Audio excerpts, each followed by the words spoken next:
बिस्मिल्लाहिर्रहमानिर्रहीम, अस्सलाम वालेकुम। आप देख रहे हैं programme news night with Anika Nisar. नाज़रीन, इस पूरे हफ्ते माली और सियासी तौर पर बड़े उतार चढ़ाव तो हम लोगों ने देखे बजट भी आया और साथ ही साथ नई जमातें और नई जमातों की अनाउंसमेंट्स भी देखी। आज भी बड़ी इंटरेस्टिंग अनाउंसमेंट्स हुई हैं। पहले तो ये आज की जो असेंबली की कार्रवाई थी, इसमें 9 मई के हवाले से जो मुज़म्मती करारदाद है वो मंजूर हो गई है। इसका कुछ मतन मैं आपके सामने रखे देती हूँ कि आखिर इसके अंदर क्या क्या गुफ्तगू हुई। कुछ ख्वाजा आसिफ साहब की बात आपने सुन ली, कुछ गर्मा गर्मी भी हो गई आज पीटीआई के सेनेटर्स के और डॉक्टर आसिफ किरमानी साहब के दरमियान। कहते हैं जी कि एक जमात और उसके सरबरा ने फौजी तनसीबात पर हमले किए, इनके खिलाफ एक दिन की भी ताखीर के बगैर कार्रवाई की जाए। इसका बोझ इस जमात के अपने कारकुन भी नहीं उठा पा रहे। साबित हो गया है कि इस एजेंडे का ये जो एजेंडा था बेसिकली ये मुल्क दुश्मन एजेंडा था। कार्रवाई के दौरान इंसानी हुकूक की खिलाफ वर्जी नहीं हुई, इसके हवाले से प्रोपेगेंडा किया जा रहा है। ना सिर्फ ये, आर्मी एक्ट 1952 के तहत कार्रवाई मुकम्मल करके सज़ा दी जाएगी। अच्छा, इंटरेस्टिंग और भी ये बात है कि राना सनाउल्लाह साहब ने इससे पहले ही बता दिया था कि 2-3 हफ्ते के अंदर अंदर जो है ना चेयरमैन पीटीआई के खिलाफ भी कार्रवाई अच्छी खासी उसका आगाज़ हो जाएगा कानूनी कार्रवाई का, क्योंकि अभी तक वर्कर्स भुगत रहे हैं, वो लोग भुगत रहे हैं जो उस टाइम पर मौजूद थे, जो जियो फेंसिंग करके पकड़े गए। लेकिन चेयरमैन पीटीआई के खिलाफ मुकदमे तो चल रहे हैं, लेकिन बाकायदा इसके हवाले से कानूनी कार्रवाई अब चला दी जाएगी। ये 2-3 हफ्ते की बात की है over the weekend interior minister ने, और आपको पता है इंटीरियर मिनिस्टर जो बात करते हैं वो फिर ऑब्वियसली कहीं ना कहीं कुछ ना कुछ चल रहा होता है। एक तरफ सियासत हिचकोले खा रही है तो दूसरी तरफ बजट पेश कर दिया गया। बजट इस बार का कुछ ज़्यादा ही मुश्किल था, और क्या था वो भी मैं आपके सामने रख देती हूँ। मजमूई हजम बजट का 144 खरब 60 अरब रुपए था। सूद की अदायगियों के ऊपर जो है वो टोटल 73 खरब 3 अरब रुपए खर्च होंगे। तरक्याती बजट 11 खरब 50 अरब रुपए का है। दिफाई बजट 18 खरब 4 अरब रुपए का है। आम इंतखाबात के लिए 48 अरब रुपए मुख्तस किए गए हैं जो कि इस साल होने हैं और इसकी तैयारियां भी शुरू हो गई हैं। सेहत के शोबे के लिए वो बेचारा हमेशा रह जाता है, 26 अरब रुपए उधर भी मुख्तस कर दिए गए हैं। उसके अलावा टैक्स वसूली टोटल 92 खरब रुपए। माशी शरह नमू जो हो वो उसका एक बेंचमार्क जो रखा है, जो एक टारगेट रखा है वो रखा है 3.5%। अब देखना यह है कि होता है या नहीं होता, क्योंकि इस बार 0.03% ग्रोथ रही है। अफरात ज़र की शरह जो है वो 21% होगी, जो कि आज मॉनेटरी पॉलिसी भी आपने देखी उसके अंदर भी बरकरार रही है। सरकारी मुलाजमीन की तनख्वाहों के अंदर 30 से 35% इजाफा कर दिया गया। सनतों पर कोई टैक्स नहीं लगाया गया जो नया टैक्स हो। तालीम और आला तालीम के लिए 82 अरब रुपए मुख्तस किए गए हैं। सहाफ़ी और फनकारों के लिए हेल्थ इंश्योरेंस कार्ड सामने आया है कि वो लेकर आएंगे। नॉट जस्ट दैट, ज़रई कर्ज़ों की हद जो है वो 2250 अरब रुपए रख दी गई है। सोलर पैनल्स पर कस्टम ड्यूटी में इस्तिस्ना दे दी गई है, रिन्यूएबल एनर्जी की तरफ जाना चाह रहे हैं। और 1300 सीसी से ज़ायद गाड़ियों की दरामद पर टैक्स की हद जो है वो हदबंदी ख़त्म कर दी गई है बेसिकली। अच्छा जी, ये सूरत हाल है। और तीसरी तरफ भी ज़रा नज़र दौड़ा लेते हैं। जहांगीर खान तरीन साहब की आईपीपी, मैं वो इंटरनेशनल पावर प्लांट्स उनकी बात नहीं कर रही हूँ, मैं उस आईपीपी की बात कर रही हूँ जो इस्तेहकाम में पाकिस्तान पार्टी की सूरत में सामने आई है। उन्होंने कुछ अनाउंसमेंट किया, वो अनाउंसमेंट मैं आपके सामने रख देती हूँ, इंटरेस्टिंग है। कहते हैं जी, I am please to announce Abdul Aleem Khan as the president of Istehkam Pakistan party, Aamir Mahmood Kayani as the secretary general, On Chaudhary as the additional secretary general and spokesperson of the party, as well as the patron in chief. More announcements to follow inshallah. अब देखना यह है कि इसी जमात के जो over the weekend कुछ मामलात हुए हैं वो भी सामने आए, और लास्ट वीक भी फवाद चौधरी, इमरान इस्माइल, अली जैदी, ये सारे के सारे उधर पाए गए थे। सारे लोग जो किसी ज़माने में पाकिस्तान तहरीक इंसाफ के हुआ करते थे अब वो वहाँ नज़र आ रहे हैं। और ये जहांगीर खान तरीन साहब के साथ आए थे बहुत सारे लोग, तो ये भी याद रहे कि बहुत पहले की रफ़ाकत है, ये अभी की नहीं है। मेरे साथ जो मेहमान मौजूद है मैं उनका तारुफ करवाऊंगी। इस्लामाबाद स्टूडियोज़ में हमारे साथ सेनेटर डॉक्टर हुमायूं मोहम्मद है, बहुत शुक्रिया आपने हमें ज्वाइन किया। सैन साहब आप पीटीआई से ताल्लुक़ रखते हैं। हमारे साथ हसन मुर्तज़ा साहब मौजूद हैं, पाकिस्तान पीपल्स पार्टी के रहनुमा है, बहुत शुक्रिया हसन मुर्तज़ा साहब आपने हमें ज्वाइन किया। नज़ीर लगारी साहब हमारे साथ मौजूद हैं, सीनियर एनालिस्ट हैं। डॉक्टर साहब, सबसे पहले आपसे ही शुरू करते हैं। ज़रा जहांगीर खान तरीन साहब की पार्टी जोर पकड़ रही है, इसका मतलब ये है कि पाकिस्तान तहरीक इंसाफ के अंदर जो रह गए वो बचत कुछ लोग ही रह गए, और कानूनी कार्रवाइयाँ जो 9 मई की हमाकत कह लें, हरकत कह लें, जो भी कह लें, उसके बाद जो सूरत हाल डेवलप हुई है, क्या इस टाइम पर इंतखाबात हो भी जाएं तो जीतने के चांसेस हैं? बिस्मिल्लाहिर्रहमानिर्रहीम। सबसे पहले तो मैं जो आपने सारी बातें कही हैं, मैं एक बात बताना चाहता हूँ, वो ये है कि उनके आने न आने से Jahangir Tareen, he is a good businessman, ठीक है, लेकिन he is a non branded politician. उसका कोई ब्रांड नहीं है। He can not be sold in the market. It's a flop. He can buy though. He can't buy. अच्छा, he could never buy. Okay, देखिए, आप मुझे आपके प्रोड्यूसर ने बुलाया, नाम आपका था, मैं आया हूं आपके लिए। ठीक है, अगर आज प्रोड्यूसर कह दे कि ये प्रोग्राम मेरी वजह से है, तो वो उसकी वजह से नहीं बुलाता, तो वो मुझे है। ये तो गाड़ी भी मेरे पीछे वो भिजवा देगा, लेकिन प्रोग्राम आपका है। Team work. नहीं, it's a team work, but you are the leader of that team. I understand what you are saying. Do you understand that thing? Vote, अब ये याद रखे, मैं कहने वाला हूं एक बात, वोट किसका है? वोट अबुल कासिम का है। ठीक। अब एक बात याद रखे, वो कहते हैं ये बड़े कर्म के हैं फैसले, ये बड़े नसीब की बात है। वो शख्स जिसका नाम आपने मिटाने के लिए उसका नाम रोक दिया, ये वो शख्स था जो नामूस रसालत के लिए दुनिया के सामने खड़ा हो गया। ये वो शख्स था जिसने रहमतुल आलमीन अथॉरिटी बनाई ताकि हुजूर सल्लल्लाहु अलैहि वसल्लम की जात के ऊपर लोगों को सिखाया जाए। ये वो शख्स था कि जिसने मदीने की रियासत के बारे में सोचा, लेकिन बना नहीं सका। उसको छोड़ दे, सोचा। ये जब सहाफियों से बात कर रहा था, ये सुलेमान का बाप भी कह सकता था। इसने कहा मैं कासिम का बाप, अबुल कासिम। अबुल कासिम किसकी कुनियत है? अल्लाह ताला ने जब इज्जत देनी होती है ना, इस तरह देता है। अल्लाह ताला ने अपने महबूब की कुनियत इस शख्स को दे दी। चले, अल्लाह ताला ने जब, देखिए ये याद रखें, जब अल्लाह ताला किसी की नहीं, जब अल्लाह ताला किसी की मदद करने पर आ जाए, तो आप कौन और मैं कौन? जब अल्लाह ताला किसी को, एक आप फैसला करती है, एक मैं फैसला करता हूं, और एक रब की जात फैसला करती है। जब रब की जात फैसले करने पर आ जाए, तो ना आपके फैसले चलते, ना मेरे फैसले चलते। तो कोई शक की बात नहीं डॉक्टर साहब, लेकिन रब का फैसला क्या है पाकिस्तान के लिए, वो तो हमारे पता चल जाएगा, अभी पता चल जाएगा, अभी पता चल जाएगा। प्रैक्टिकल तरफ भी आते हैं ना, इस्लामी टच चले हो गया। नहीं, hold on, this is not Islamic touch. This is not Islamic touch. आप मुझे बताते हैं, सब कहते हैं ना कासिम के अबू, अबुल कासिम के अबू ही है ना। ठीक है, गॉट योर पॉइंट। तो और क्या है, आप इसको देख लेना, आप इसको देख ले। देखिए, हर चीज में इशारे हैं। ये होता है जब अल्लाह ताला किसी को इज्जत दे। चले, अच्छा मुझे बताएं, पंजाब के अंदर इस टाइम पर तोड़फोड़ चल रही है काफी ज्यादा। कोई फर्क नहीं पड़ता, वोट खान का है, अच्छा, वोट अबुल कासिम का है, वोट हमारे कप्तान का है। ये वो कप्तान है जिसको मरियम नवाज भी नहीं कह सकती कि ये पाकिस्तान का कप्तान नहीं है। चले, हसन मुर्तजा, वो तो बहुत कुछ कह चुकी है, खैर उन्होंने छोड़े। हसन मुर्तजा साहब, पंजाब के अंदर जरदारी साहब भी इस टाइम पर काफी जोड़ तोड़ कर रहे हैं। साउथ पंजाब से धड़ाधड़ लोग जो है वो पाकिस्तान पीपल्स पार्टी का रुख कर रहे हैं। आप पंजाब की जो चौकी है वो बड़े अरसे से संभाले हुए हैं पीपल्स पार्टी की, स्पेशली कंसिडरिंग उस टाइम पर जिस टाइम पे काफी तोड़फोड़ थी। लेकिन आज पंजाब में पीपल्स पार्टी तगड़ी होती हुई नजर आ रही है।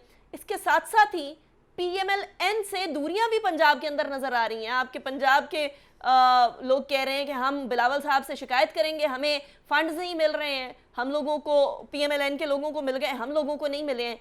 ऐसी सिचुएशन में पंजाब की सियासत जा किधर रही है हसन मुर्तजा साहब? देखिए, बहुत शुक्रिया अनीका, आपने मुझे टाइम दिया। पंजाब के अंदर जो सियासी सूरत हाल है वो सबके सामने है, और पंजाब जो है ये हमेशा से पावर पॉलिटिक्स रही है पंजाब के अंदर। और मैं समझता हूँ कि पाकिस्तान पीपल्स पार्टी जो है वो कुछ 40 साल से पंजाब के अंदर अपोजिशन में है। पाकिस्तान पीपल्स पार्टी का जियाला, पाकिस्तान पीपल्स पार्टी का वोटर, उससे प्यार करने वाला, वो नौकरियों से भी महरूम रहा, वो डेवलपमेंट से भी महरूम रहा, वो थाने कचहरी से भी उसको कोई रिलीफ ना मिल पाया कभी। लेकिन पाकिस्तान पीपल्स पार्टी मौजूद है। हम आज भी किसी किस्म का इस अबूरी हुकूमत से ये तवक्को नहीं रखते कि वो हमें कोई रिलीफ देगी, या हम उससे कोई रिलीफ लेंगे, या हम इन फंड्स की बुनियाद पे आने वाला इलेक्शन जीत जाएंगे। अच्छा। पाकिस्तान पीपल्स पार्टी ने इलेक्शन में जाना है अपने नजरिए के साथ, अपने माजी के साथ, और इंशाअल्लाह ताला हम वो तमाम तर सियासी जिम्मेदारियां पूरी करेंगे जो इलेक्शन के लिए हमें दरकार होंगी या जो इलेक्शन में हमारी मदद कर सकेंगी। हम अपने मैनिफेस्टो पे इलेक्शंस में जाएंगे, हम ना किसी बयानिए पे जाएंगे, ना हम किसी डेवलपमेंट पे जाएंगे, और इंशाअल्लाह ताला आप रिजल्ट देखेंगे कि इस इलेक्शन में पाकिस्तान पीपल्स पार्टी ने रिवाइव किया है, वो रिवाइव हुई है। बाकी अभी जो गुफ्तगू हो रही थी, मैं उस गुफ्तगू का हिस्सा ना हूं ना मैं बनना चाहूंगा। मेरी सिर्फ इतनी गुजारिश है कि हर चीज में हमें इस्लाम को नहीं लाना चाहिए। ये सियासत हो रही है, हमारा उससे कोई ताल्लुक नहीं है, मेरे इस बात से दिल आजारी भी नहीं होनी चाहिए। मेरी दिल आजारी जरूर हुई है अबुल कासिम वाली कुनियत के हवाले से जो तशबीह दी गई, मुनासिब नहीं है। आपने जिसके बारे में बात करनी है खुल के उसका नाम लेके बात करें, कोई इशू नहीं है, आपकी क़यादत है, आप उसके चलिए। हवाले से बात करें। लेकिन चलें हसन मुर्तज़ा साहब, मसला ये है कि वो कुनियत से आपको मसला है, कंप्लीटली अंडरस्टैंड, बहुत सारे देखने वालों को होगा, लेकिन खैर मैं ये जो जानना चाह रही हूँ बेसिकली वो ये है कि ये करारदाद आ गई नेशनल असेंबली के अंदर। हम लोगों ने असेंबली में आज पूरा सेशन देखा, करारदाद आ गई। करारदाद के बाद ये बात कर ली गई कि जो पीटीआई चेयरमैन है उनके खिलाफ भी कार्रवाई 2 से 3 हफ्ते के अंदर हो जाएगी, राना सनाउल्लाह साहब ने बता दिया। इसके बावजूद भी इत्तेहाद मुझे नजर नहीं आ रहा है उस इत्तेहाद में जो इस टाइम पर इख्तदार में बैठा हुआ है। हसन मुर्तज़ा साहब, ऐसी सिचुएशन में तो आप अगर एक जमात को उतार भी चुके, उसने हरकतें और हिमाकतें भी कर ली अटैक करने की ऑन स्टेट इंस्टीट्यूशंस, लेकिन उसके बावजूद भी कोई एक जमात सामने खुलकर बड़ी जमात के तौर पर नहीं आ रही हसन मुर्तज़ा साहब, तो इसका मतलब है गैप बहुत ज्यादा है, there is too much space to cover. Hasan Murtaza साहब, सॉरी अनीका, आपने मेरे से सवाल जी किए। बिल्कुल बिल्कुल बिल्कुल। अनीका जरा रिपीट कीजिएगा प्लीज, वो मेरा नेट थोड़ा सा मैं हसन मुर्तज़ा साहब, मैं आपकी तरफ फिर वापस आती हूँ, मैं पहले डॉक्टर साहब की तरफ चली जाऊँ, then I will come back to you then. और नज़ीर लगारी साहब भी हमारे साथ मौजूद हैं। नज़ीर लगारी साहब की वीडियो हमारे पास थोड़ी देर में आ जाएगी। नज़ीर लगारी साहब, इस टाइम पर वही सवाल जो मैं हसन मुर्तज़ा साहब की तरफ लेकर गई थी वो आपकी तरफ ले आती हूँ कि स्पेस तो मौजूद है कि एक जमात जिसने हरकत हिमाकत की 9th मई वाली, और उसके बाद बहुत सारे लीडरान डॉक्टर साहब समेत मेरे शो के ऊपर खुद ये उस चीज़ को कंडेम कर चुके हैं, मुजम्मत कर चुके हैं, वो हरकत हो गई, वो हिमाकत हो गई, उसके बाद आज करारदाद आ गई, लेकिन उसके बावजूद भी पंजाब के अंदर कोई एक जमात ऐसी नहीं नज़र आ रही हम लोगों को जो बड़ी तगड़ी नज़र आ रही हो कि ये जमात जीतेगी, ये बड़ा क्लियर है। ऐसी सूरत हाल में गैप और स्पेस कैसे पुर होगा? क्या जहांगीर खान तरीन साहब की जमात वो स्पेस फिल कर सकेगी? पहली बात ये कि गैप कहाँ पैदा हुआ है, कौन सी जगह पर गैप पैदा हो गया है और किसके जाने से गैप पैदा हुआ? उन्होंने कौन सा इलेक्शन पहले से मार्का राय की हुई थी? वो कौन से बड़ी पार्टी से पहले भी 2 नंबर पार्टी थे, वो PMLN नंबर 1 पर थी और दूसरे नंबर पर ये थे। बाद में तो जहाज चलाए गए और जहाज चलाने के बाद इनकी एक्सियत बनाई कि पंजाब में हुकूमत नहीं बन सकती थी इनकी। अगर आज़ाद उम्मीदवार जो हैं उनको बाकायदा जहाज़ों पर बिठा कर और उनके पास न ले जाया जाता, अगर RTS मशीन ना बैठती तो ये कभी आ ही नहीं सकते थे।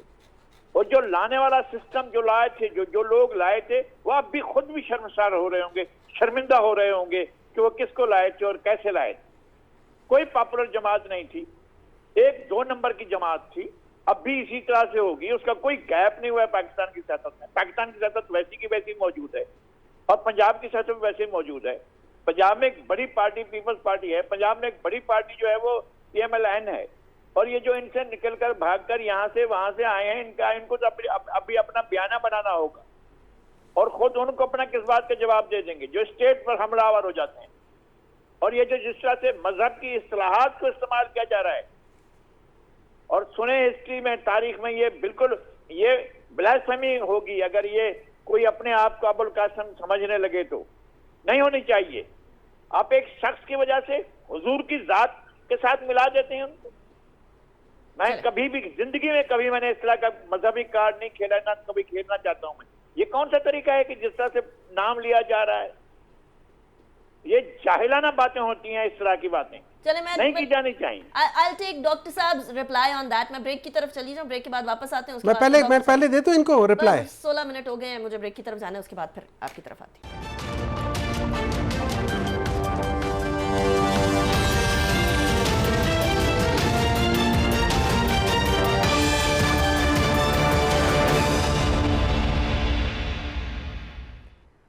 Welcome back after break. Break पे जाने से पहले हम बात कर रहे थे कि जहांगीर खान तरीन साहब की पार्टी क्या वो स्पेस फिल कर सकेगी जो कि पंजाब के अंदर इस टाइम पर बन रही है। लगारी साहब के ख्याल में कोई स्पेस थी नहीं जो फिल करने की ज़रूरत पड़ती, लेकिन नई जमात तो बन रही है। लेकिन इस बात पे वो जो इस्लामी टच वाली बात मैं कर रही थी डॉक्टर साहब, उसके ऊपर दोनों मेहमानान को इशू था, आपने जवाब देना था। अच्छा, सबसे पहले तो मैं जो हसन मुर्तज़ा साहब ने एक बात की थी कि उन्होंने कहा था कि पॉलिटिक्स में इस्लाम को नहीं लाना चाहिए, ठीक है। वो कहते हैं जुदा हो दीन सियासत से तो रह जाती है चंगेजी। नंबर 2, हमारा आइन क्या कहता है? कुरान और सुन्नत से कोई भी शिक अगर इख्तिलाफ उसके करती है तो वो शिक ही नहीं रहता। तो इसका मतलब यह हमारा आइन कहता है कि कुरान और सुन्नत की रोशनी में सब कुछ होगा। और नज़ीर साहब ने कहा है कि यह ब्लास्फेमी है। जब मैं अपने बेटे का नाम मोहम्मद रखता हूं, हुजूर सल्लल्लाहु अलैहि वसल्लम की मोहब्बत में रखता हूं, क्या वो ब्लास्फेमी है? जब मैं अपने बेटे का नाम अहमद रखता हूं, हुजूर सल्लल्लाहु अलैहि वसल्लम की मोहब्बत में रखता हूं, तो क्या वो ब्लास्फेमी है? क्या मैं उनकी जब कुनियत के लिहाज से मुझे एक अल्लाह ताला ने एक मौका दिया है कि मेरे बेटे का नाम है, मैं उसको करता हूं, क्या ये ब्लास्फेमी है या मोहब्बत है? ये उस जात की मोहब्बत है। देखिए, बात ये नहीं होती। मैं आपको एक बात बताता हूं, नज़ीर लगारी साहब मुझे लगता है कि वो पाकिस्तान मुस्लिम लीग नून के वर्कर हैं, वो तजिया निकार नहीं है। देखिए, he is an analyst but he is नहीं सर। मुझे एक बात बताएं, जितने लोग सुन रहे हैं उनमें से किसी ने ये सुना हो कि उन्होंने इम्पार्शियल एनालिसिस दी हो? मैं बता देता हूं, नहीं पर मैं बता रहा हूं ना आपको, मुझे उनकी बातों से लगा है कि वो PMLN के वर्कर हैं। मुझे इस पे कोई इख्तिलाफ नहीं है, अच्छी बात है, बड़े अच्छे लोग पाकिस्तान मुस्लिम लीग नून में होने चाहिए, इन जैसे लोग होने चाहिए। अब उन्होंने क्या किया? उन्होंने क्या स्पेस नहीं थी? अगर स्पेस नहीं थी, ये जो 37 में से 30 इलेक्शंस जीते हैं, ये किसने जीते हैं?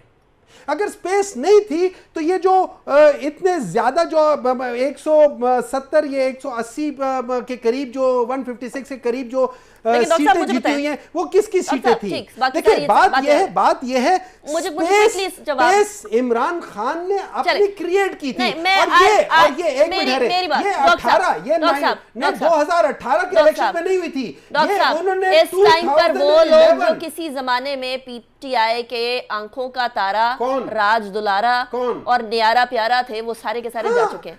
अली जैदी, फवाद चौधरी, इसमें कोई फवाद चौधरी, मुझे बड़ा अफसोस है, इमरान इस्माइल, मैं आपको एक बात बताता हूं, वो कहते हैं जिनके लिए तीर खाए थे। देखिए, मुझे इस बात का अफसोस है, मैं आपको बता देता हूं, मुझे आमिर कियानी का अफसोस है, मुझे इमरान इस्माइल का अफसोस है, मुझे बुज़दार का कोई अफसोस नहीं है। आपको अफसोस नहीं है? आपके चेयरमैन को अफसोस हो सकता है। अगर किसी को उन्होंने तो पता नहीं कैसे डिफेंड किया था। देखिए, अगर किसी को हालांकि सबसे पहले ये बात थी, मुझे तो इस बात की शर्म है कि उस बंदे को इतना होना चाहिए कि जिस शख्स ने उसके ऊपर इतना यकीन किया, ये उसको छोड़ गया। जिस शख्स में यकीन किया, हाँ, मुझे बाज लोगों का अफसोस है, मुझे देखिए, मैं समझता हूँ फवाद चौधरी को नहीं छोड़ना चाहिए था, मुझे अफसोस नहीं है। अच्छा, लेकिन उसको छोड़ना नहीं चाहिए। अली जैदी का अफसोस है? मुझे अली जैदी का अफसोस है। अली जैदी काफी अरसे से PTI के साथ था, इन तीनों का अफसोस है, मुझे बाकियों का अफसोस नहीं है। शीरी मजारी का अफसोस नहीं? शीरी मजारी कहीं छोड़ के नहीं गई, उन्होंने सियासत छोड़ी, उन्होंने पार्टी के साथ ये नहीं कहा सियासत ही छोड़ दी, पार्टी किधर रह गई? देखिए, इट डजंट मैटर, जो उनके ऊपर कोई प्रेशर आया होगा तो वो पार्टी छोड़ रही है। वैसे तो फवाद चौधरी ने भी कहा था मैं पार्टी से ब्रेक लूंगा, लेकिन अगर वो पार्टी से ब्रेक लेकर आगे ना जाते, I would have respected his stance more than now. ठीक है। देखिए, बात ये हो जाती है, एक बात याद रखिए, वोट अबुल कासिम का है। चले, आपने फिर वो उस तरफ आगे बात हसन मुर्तजा साहब, कासिम के अब्बू का है, चले पाकिस्तान के कप्तान का है, चले पाकिस्तान की शान का है, चले कॉर्नर टाइगर का है, मैं आप बताते जाऊं, चले शौकत खानम के बेटे का है, चले आप मैं बताते हसन जाओ, आप मुर्तजा बताते जाओ, मैं नाम लेता जाऊंगा। जितने आप मर्जी- मुझे कब तक रोकोगे? एक शख्स को जब अल्लाह ताला ने इतना पाकिस्तान कुछ दिया है, पाकिस्तान तो के किस बात से अवाम है? का है डॉक्टर क्या साहब। चीज़? पाकिस्तान के अवाम का है, किसी एक शख्सियत का क्या चीज़? नहीं है। क्या चीज़? पाकिस्तान, आपने कहा मैंने पाकिस्तान नहीं, चेयरमैन पीटीआई। पाकिस्तान उसका वोट जो है, अवाम का वोट जो है, वो उस बंदे का है। उस बंदे के हसन लिए मुर्तजा साहब, आप आज कोई भी वो तज्जिया कर लो, किसी जगह पे कर लो। पॉइंट हसन मुर्तजा साहब, अब इस तरह की सूरत हाल जो मुझे नजर आ रही है ना, इस सूरत हाल में इंतखाबात भी हो जाए वो किसी काम के नहीं रहेंगे अनटिल और अनलेस मिल बैठकर सारी सिचुएशन को सॉल्व ना किया जाए। इंतखाबात कर लें, इंतखाबात के बाद फिर आपको एक नया वावेला नजर आएगा और वो वावेला खत्म होता हुआ नजर नहीं आ रहा मुझे इन द नियर फ्यूचर, नहीं आ रहा, क्योंकि सियासी जमातें भी इकट्ठी बैठने को अभी भी तैयार नहीं है। Things have the water has gone under the bridge, लेकिन फिर भी कहीं तो बैठना होगा ना। देखें, गुजारिश ये है, आपने अनिका बिल्कुल सही कहा, पाकिस्तान की सियासत के अंदर जितनी तफरीक और इंतशार आ गया है, इसके होते हुए कोई भी हुकूमत बने वो पुरअमन तरीके से या अवामी इश्यूज पे वो सियासत नहीं कर पाएंगे, बल्कि उनको जो बाकी के मसाइल होंगे वो ज्यादा दरपेश होंगे। मेरी सिर्फ गुजारिश ये है कि जवाब मैं बिल्कुल उसको मजहबी हवाले से भी दे सकता हूँ, हर किस्म का दे सकता हूँ, उससे डॉक्टर साहब की भी दिल आजारी होनी है, आपका प्रोग्राम भी खराब होना है और लोगों की भी दिल आजारी होगी। मैं उस इशू को छेड़ता भी नहीं हूँ। आइन और दीन का जैसे उन्होंने हवाला दिया उसमें कोई शक नहीं है और मुझे फख्र है, वो आइन देने वाला भी मेरा कायद था और वो पाकिस्तान का पहला इस्लामी आइन था जो जिससे इस्लामी जमहूरिया पाकिस्तान बना, वो मेरे कायद ने ही दिया था। मुझे उस पर भी कोई एतराज नहीं है। जिस चीज पे एतराज था हमने ब्रेक में उनको वो नोट करवाया, लेकिन वो उन्होंने नहीं कहा, वो नहीं माने उस पे। अब भी मैं बड़े सब्र के साथ, बड़े भारे दिल के साथ आपको कह रहा हूं कि मैं ऐसा जवाब देता कि उससे कोई ना मुझे रोक सकता था, मैंने नहीं दिया। इतना ही काफी है कि ठीक है, आइंदा वो एहतियात करें, नाम लें अपने लीडर का। अगर वो टीवी पे नाम नहीं ले सकते उस शख्स का, तो इतने उनके अलकाबात गिनने की क्या जरूरत है? नाम तक तो वो ले नहीं पाए और कहते हैं कि जी वो फलाना लकब फलाना लकब। पार्टी जहां तक छोड़ने वालों का ताल्लुक है, छोड़ने का सबसे ज्यादा दुख इन्हें बुजदार का है, क्योंकि वो वादा माफ गवाह बनने जा रहा है। उस बुजदार के लिए पूरी जमात ने, पूरे पाकिस्तान ने मैं बताऊंगा, वो बात की बात है, आपकी तरफ आ रहा हूं, वो कर लेने दें। वो पार्टी छोड़ने पर तो उसने मिनट नहीं लगाया और इनको कहते हैं दुख भी कोई नहीं है। ओ भाई, उसकी खातिर तो आपने पंजाब को बर्बाद कर दिया। चले ठीक है। उसने तो इस पंजाब को, जिसके सुन ले, जिसने 7 लाख से 77 अरब रुपए के कई असासे बना लिए, उसको आप कह रहे हैं जी कि उसके छोड़ने का हमें दुख नहीं है। 77 अरब के असासे गठजोड़ की वजह से आज आप देखें FIR हो रही हैं जिसमें सिविल सर्वेंट्स भी हैं और पहली बार इतनी तादाद में जिसमें खवातीन भी शामिल हैं। साहब कह रहे हैं हसन साहब के पकड़े रही है जो पैसे देकर पंजाब के अंदर लगते रहे। आपने 4 साल तक इस पंजाब का बेड़ा गर्क किया। चले। और अब आप कह रहे हैं कि उसके छोड़ने का हमें दुख कोई नहीं है। उस शख्स ने जिस बेदर्दी से इसको लूटा, आप अफसोस कर रहे हैं जी, शीरी मजारी, आप तो अच्छा हसन साहब, मुझे आपकी वो बात जो है ना, वो हसन साहब माजरत के साथ, I am sorry, I am cutting you short, लेकिन द थिंग इज कि आपने एक ऐसी बात कर दी है कि मैं वहीं अटक गई हूँ। आप कह रहे हैं कि वो वादा माफ गवाह बनने वाले हैं। किस चीज के वादा माफ गवाह बनने वाले? 9 मई करप्शन, किस चीज के? किस चीज के? वो करप्शन पे वादा माफ गवाह बनने वाला है। अच्छा, वो करप्शन और ये कब हो रहा है हसन साहब? गवाह बनने वाला है और थोड़े दिनों में आप देखेंगे कि वो वादा माफ गवाह की लिस्ट में उसका नाम भी आया हुआ है। उसको कह रहे हैं कि उसका हमें छोड़ने का अफसोस कोई नहीं है। मेरी गुजारिश सिर्फ इतनी है कि जो इन्होंने पंजाब के साथ किया है उस्मान बुजदार के बलबूते पर, इन्हें उसे ऑन करना चाहिए। चले, उन्हें उसे ऑन करना चाहिए था। मुझे जरा ब्रेक की तरफ जाने दें। आपने एक ब्रेकिंग न्यूज दे दी हसन साहब कि आने वाले दिनों के अंदर वादा माफ गवाह बनने वाले हैं। नजीर लगारी साहब, मैं आपकी तरफ आऊंगी इसी टॉपिक के ऊपर, लेकिन एक ब्रेक के बाद।